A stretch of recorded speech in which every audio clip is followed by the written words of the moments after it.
આજ તો આપણે મેહોણા હવનમાં જવાનું થશે, પણ જતા જતા હવન જ પૂરો થઈ જશે એવું આપણે સપનામાં નહોતું વિચાર્યું. તો હવારમાં તો હવાર પડી જઈને આપણે થઈ જાય નહીં ધોઈને તૈયાર ને સીધા આવી જાય કોલેજમાં. ચમકે આજ હતી આપણે પરીક્ષા અને આ આપણા 60 દિવસમાં 10,000 ફોલોવર પૂરા કરવાનો 41મો દિવસ. ગાઈસ હમણાં તો અમારે થોડી પરીક્ષાનો માહોલ રહેવાનો એટલે વિડીયો થોડા ઓછા આવશે. આપણે એકલા નહીં, આ બધા બંકાઓની પરીક્ષા આપણા અંગાત જ છે, તો એ બધા પરીક્ષા આલવા આયા. પછી અમારું પેપર તો પૂરું થઈ ગયું, પણ મારું કોલેજમાં જોયું તો કોઈ દેખાતું જ નતું, આખી કોલેજ ખાલી. એ કોલેજ વાળાએ ચોક મારા નામે તો કાગળિયા નહીં કરી દીધા ને. પછી આપણે આવી જતા ઘેર ને સરપંચ સાહેબ અને દેવાંશી 2 જણા થઈ ગયા તો એકદમ તૈયાર. ચમકે આજે આપણે જવાનું હતું મહેસાણા. ચમકે મહેસાણા હતું ઘરનું વાસ્તુ અને હવન. પછી આપણે પહોંચી ગયા આપણા કડીના બસ ડેપોમાં. તો આઈકણ રોજ કોણ આવે અને આપણા વિડીયો જોવો હોય આપણે કોમેન્ટમાં જરૂરથી લખતા જજો. પછી આપણે બેઠા હતા મહેસાણા વાળી બસમાં, પણ આ મારા બાજુ કોણ બેઠું જુઓ. જય હિન્દ દોસ્તો.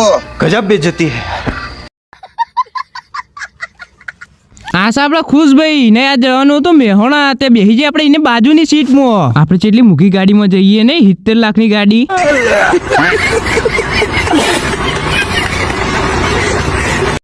બસ આપણે પહોંચી ગયા મહેસાણા બળદેવ કાકાના ઘેર. ચમકે એમને લીધો તો નવો બંગલો નતું એનું વાસ્તુ, તે આપણે બોલાયા હતા સ્પેશિયલ કડીથી. પણ હારું મારા હતી પરીક્ષા એટલે આપણે આયા હતા લેટ, એટલે બધું પૂરું થઈ ગયું હતું હવન ને બધું. આ બાજુ ચાલતા હતા એમના બધા વ્યવહારો ને આપણે ઉભા હતા બહાર. ચમકે આપણને વ્યવહારો કશી ખબર જ નહીં પડતી. આપણને તો ખાલી એક જ ખબર પડે ને ખાવાની, તો આપણે પહોંચી જાય સીધા ખાવામાં. પછી આપણને લાગી હતી જોરદારની ભૂખ, એટલે આપણે લઈ લીધી ડીશ અને બેસી જાય જમવા માટે. આપણી જિંદગીનો એક જ નિયમ, ઊંઘ્યા વગર ચાલશે પણ ખાધા વગર નહીં ચાલે. પછી કણ હતું એક મહાદેવજીનું મંદિર, તો આપણે આવી જાય કણ દર્શન કરવા માટે. ખરેખર આ જગ્યા એટલી મસ્ત લાગતી હતી ને એકદમ મન શાંત થઈ ગયું હોય કણ આઈને. પછી વળતા પાછી આપણે 70 લાખની ગાડીમાં હેડીને આપણે ઘેર જવા માટે. જેટલો અમીરો જો ખાલી 70 લાખની ગાડીમાં ઘેર જવું.